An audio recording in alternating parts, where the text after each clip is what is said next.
सबको जय यीशु की। प्रियजनों, प्रभु यीशु के पवित्र और सामर्थी नाम पर मैं आप सबकी सलामती की दुआ मांगता हूं। मैं जीवित परमेश्वर का धन्यवाद करता हूं, जो महान है, सर्वशक्तिमान है, अगम्य है, सर्वव्यापी है, हर जगह विद्यमान है। वो मनुष्यों के हृदयों की थाह लेता है। उसने स्वर्ग और पृथ्वी को बनाया, उसने इंसान को बनाया और इस पृथ्वी पर उसे संपूर्ण रूप से अधिकार दिया और कहा कि फलो फूलो और पृथ्वी पर फैल जाओ और इसको अपने अधीन कर लो। प्रियजनों, जिस परम पिता ईश्वर ने, जो सर्वशक्तिमान है, पवित्र है, जिसने मुझे और आपको बनाया है, आज उसके नाम पर मैं आप सबकी सलामती की दुआ मांगता हूं। तो स्तोत्रकार कहता है, अध्याय 14 पद संख्या 2, कि परमेश्वर चाहता है कि मनुष्य उसे जाने और उससे प्यार करे और उसके साथ रहे।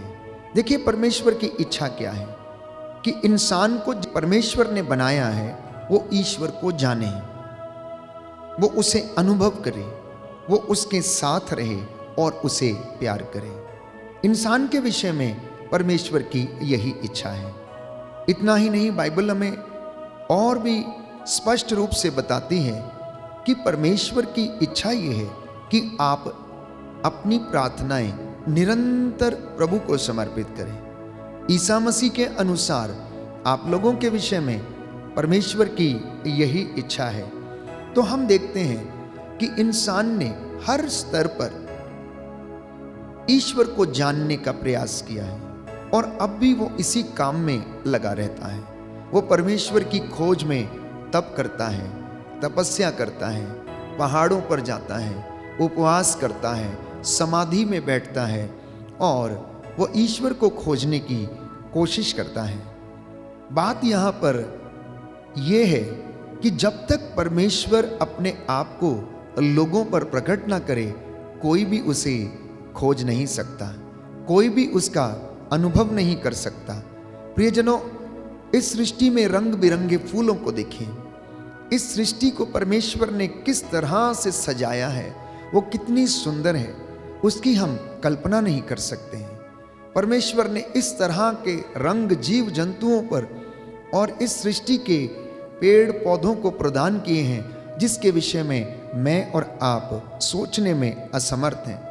तो जिसने इन तमाम चीजों को बनाया, जो अपरंपार है, जिसकी महिमा अपरंपार है, जो अगम्य है, वो मेरी और आपकी सोच के परे है, प्यारे भाई और बहनों। इसलिए मैं कई मर्तबा ये कहता हूं कि ईश्वर जितना बड़ा है, वो जितने बड़े काम कर सकता है, हमें उसी तरह से उसे देखने का प्रयास करना चाहिए। ईश्वर कोई ऐसी छोटी चीज नहीं है जो एक घर के कोने में लाकर स्थापित कर दी जाए। हम लोग अपने घर में परमेश्वर के लिए एक जगह निर्धारित करते हैं। कभी कभी हम उस जगह को देखते तक नहीं हैं।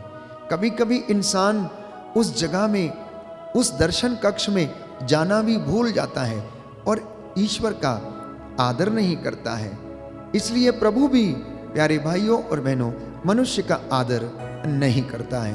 तो जब इंसान परमेश्वर की हजूरी में आकर उसके विषय में सोचता है, उसके दर्शन चाहता है, तो परमेश्वर उसे अपनी महिमा दिखाता है। मूसा जब परमेश्वर से बातें करता था, आमने सामने वो उससे बातचीत करता था, तो एक दिन मूसा की इच्छा हुई कि वो परमेश्वर का चेहरा देखे और प्रभु से उसने कहा कि मुझे अपनी महिमा दिखा।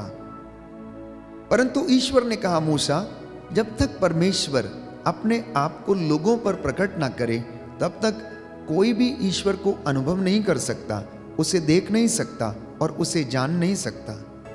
आज से 2022 वर्ष पहले यीशु मसीह, जो परमेश्वर का रूप लेकर इस धरती के ऊपर आए, उन्होंने लोगों को पिता के दर्शन कराए। ईश्वर कैसा दिखता है, कैसे काम करता है, उसकी महिमा कैसी है, प्रभु यीशु ने अपने तमाम चिन्ह चमत्कारों और अपने सेवा के कार्यों के द्वारा, अपने क्षमा के गुण के द्वारा, प्यार के गुण के द्वारा लोगों को ये बताया कि परमेश्वर कैसा दिखता है और वह कैसा है। प्रियजनों, बाइबल हमें बताती है कि ईश्वर ने आदम और हवा को बनाया और उसे अदन वाटिका में रखा, अपनी संगति में उन्हें रखा। अदन वाटिका में जब उन्होंने ईश्वर की आज्ञा का उल्लंघन कर दिया तो वे ईश्वर की महिमा से वंचित हो गए और परमेश्वर ने उन्हें अदन वाटिका में से निकाल दिया। परंतु ईश्वर को इससे बहुत दुख हुआ, क्योंकि वो नहीं चाहता था कि वो आदम की संगति से जुदा हो जाए। इसलिए विधि के विधान में परमेश्वर ने योजना बनाई कि आदम के साथ जो रिश्ता टूट गया है उसे किस तरह से पुनः स्थापित किया जाए। और इसी के अंतर्गत परमेश्वर की योजना प्रभु यीशु के रूप में इस धरती पर प्रकट हुई। क्योंकि परमेश्वर सदा एक रूप रहता है, वो युगानुयुग बना रहता है, इसलिए उसने प्रभु यीशु को इस दुनिया के लिए न्यौछावर कर दिया। परमेश्वर ने इस कायनात को इतनी मोहब्बत की, इस जहां से इतनी मोहब्बत की कि उसके लिए अपने इकलौते बेटे को उसने कुर्बान कर दिया।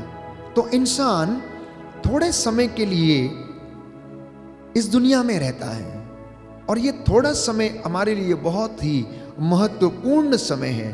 तो हमें इस बात का ध्यान रखने की आवश्यकता है कि आप और मैं जिस परमेश्वर की आराधना करते हैं, जो जीवित है और अनुग्रहकारी है, उसने कहा है कि मैं तुम्हारे साथ चलूंगा। वो परमेश्वर जो सत्य प्रतिज्ञ है, आपसे और मुझसे ये कहता है कि निराश मत हो, ढारस रख, मैं तेरे साथ रहूंगा, मैं तेरे आगे आगे चलूंगा, मैं तेरी अगुवाई करूंगा। प्यारे भाइयों और बहनों, ईश्वर सत्य प्रतिज्ञ है और विश्वास के योग्य है, लेकिन कई लोग इस बात पर विश्वास करने में असमर्थ हैं। एक घटना के द्वारा हम इस बात को अच्छी तरह से समझ सकते हैं। दो दोस्त थे, एक किराना की दुकान चलाता था तो दूसरा मक्खन बेचता और अपनी जीविका अर्जित किया करता था। तो यह दोस्त किराना की दुकान पर जाता और 1 किलो मक्खन अपने दोस्त को देता और किराना का सामान वहां से लेकर चला आता था। एक दिन उसने देखा कि मक्खन 1 किलो नहीं परंतु 800 ग्राम है। उसे बड़ा आश्चर्य हुआ कि आखिर मेरे मित्र ने मुझसे धोखा क्यों किया है, और उसने उसे बुलाया और अपनी नाराजगी जाहिर की। तो उसके मित्र ने, जो मक्खन बेचता था और उससे जीविका चलाता था, अपने मित्र से कहा, क्षमा करना दोस्त, मेरा तराजू खोटा है, उसका बाट भी खोटा है। मैं तो 1 किलो मक्खन आपकी 1 किलो दी हुई चीनी के द्वारा तोलता हूं और उसे लाकर तुम्हें दे देता हूं। प्रियजनों, इस घटना से हमें बहुत ही अच्छी सीख मिलती है कि इंसान जैसा बोता है वैसा ही काटता है। वो जैसा दूसरों के साथ करता है वैसा ही उसके साथ भी होता है। यदि इंसान अच्छाई बोता है तो उसके जीवन में अच्छाई ही पनपती है, और यदि वह बुराई करता है तो उसके बदले में उसे बुराई ही मिलती है। जिस तरह से इस दोस्त ने, जो किराना की दुकान चलाया करता था, उसका तराजू खोटा था और वह 1 किलो चीनी नहीं परंतु 800 ग्राम चीनी उसमें तुल कर जाती थी, और उसका दूसरा दोस्त उसी चीनी को, प्यारे भाइयों और बहनों, बाट बनाकर 1 किलो मक्खन तोल देता था और अपने मित्र को लाकर दे दिया करता था। आज मुझे और आपको मनन चिंतन करने की आवश्यकता है। तो हमारे जीवन में दुख इन्हीं बातों के कारण है, चिंताएं इन्हीं बातों के कारण है।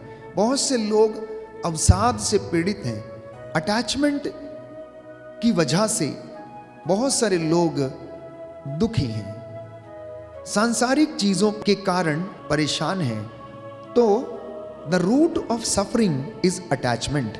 दुख का सबसे बड़ा कारण आसक्ति है, मोह है। मेरे हर दुख का कारण मोह कैसे हो सकता है? जब इंसान अपने ही बुने हुए जाल में फंस जाता है और उससे निकल नहीं पाता है तो वह दुखी होने लगता है। तो आज की सबसे पहली बात यह है कि सब दुखों का कारण मैं और मेरा बंधन है। सब दुखों का कारण मैं और मेरा बंधन है। एक व्यक्ति पेड़ को पकड़कर चिपक गया और चिल्लाने लगा, मुझे छुड़ाओ, मुझे छुड़ाओ। गुरु और शिष्य दोनों वहां से जा रहे थे। तो शिष्य बोला, गुरुजी, हमें इस व्यक्ति की कुछ मदद करनी चाहिए। गुरु ने उससे कहा, नहीं नहीं, इसकी कोई भी मदद नहीं कर सकता, क्योंकि इसने स्वयं इस पेड़ की डाल को पकड़ रखा है। यही बात मेरे और आपके जीवन में है। हम लोग उन चीज़ों से अपने आप को डिटैच करना नहीं चाहते हैं जो मेरे और आपके लिए दुख का कारण है, जो इंसान के लिए दुख का कारण है। यदि आप उन चीज़ों से अपने आप को विमुख कर लें तो मैं समझता हूँ कि परिवार में और घर में आनंद अवश्य आएगा।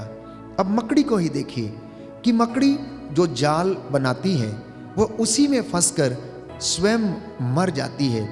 एक दिन वही जाल उसके लिए फंदा बन जाता है और उसे मृत्यु देता है। इसी तरह प्यारे भाई, प्यारी बहन, इंसान ने भी अपने लिए ऐसे रिश्ते बनाए हैं, जब वो उन रिश्तों में फंस जाता है, जब उन बुराइयों में वो फंस जाता है, चाहे वो नशा हो, चाहे वो ड्रग्स की समस्या हो या फिर गलत रिश्तों की समस्या हो, जब इंसान इन दुखों में फंस जाता है तो उससे बाहर आने का रास्ता उसे नहीं सूझता और वह दुखी होने लगता है। एक तीसरा उदाहरण शहद में गिरी हुई मक्खी का। मक्खी शहद में जाकर बैठती है, उसका स्वाद लेना चाहती है, लेकिन यदि वो ज़्यादा देर तक वहाँ पर बैठ जाती है तो कुछ ही समय में उसके पंख शहद से गीले हो जाते हैं और वह उड़ने का प्रयास करती है, लेकिन वह उड़ नहीं पाती हैं। आज इंसान के जीवन में भी ऐसी ही समस्याएं हैं कि इंसान जब बहुत सारा आनंद सांसारिक वस्तुओं से प्राप्त करना चाहता है, इन सांसारिक चीज़ों पर आसक्त रहना चाहता है, तो वह उसी में फंसकर नष्ट हो जाता है। प्रियजनों, आज एक महत्वपूर्ण बात प्रभु आपसे और मुझसे यही चाहता है कि हम लोग ईश्वर के राज्य और उसकी धार्मिकता की खोज करें। हम सांसारिक माया मोह में ना फंसें, सांसारिक चीज़ों पर आसक्त ना रहें, परमेश्वर को अपने घर में प्रथम स्थान दें। ऐसे ही जब मन बहुत सी आशाएं करता है और वो आशाएं पूरी नहीं होती तो स्वाभाविक है कि हमारे जीवन में कष्ट आता है, परेशानी आती है, दुख आता है और हम उससे बच नहीं पाते हैं। तो आज के वचन के द्वारा मैं आप लोगों के लिए प्रार्थना करता हूँ कि पवित्र आत्मा हर प्रकार के लोभ लालच से आप लोगों को आज़ाद करें, हर प्रकार के धन माया मोह में फंसने से आपको बचाए। जब व्यक्ति को यह एहसास हुआ कि मेरे सारे दुखों का कारण जो है ये आसक्ति है, अर्थात अटैचमेंट है, तो प्यारे भाई, प्यारी बहन, उसको अपने आप को इन तमाम बुराइयों से जुदा होने की आवश्यकता है। इसलिए हम प्रभु से प्रार्थना करें कि प्रभु मेरे हृदय में प्रेम, दया और संतोष का और संतुष्टि का भाव उत्पन्न कर, मुझे आत्मिक उन्नति प्राप्त करने का रास्ता दिखा। मैं तुझसे प्रार्थना करता हूँ तेरा वचन मेरे जीवन में पूरा हो जाए। पवित्र आत्मा इसमें हमारी अगुवाई करे। मैं आपके लिए प्रार्थना करूँगा, ये वचन हमारे जीवन में 100 गुना, 60 गुना और 70 गुना फल लाए। आमीन।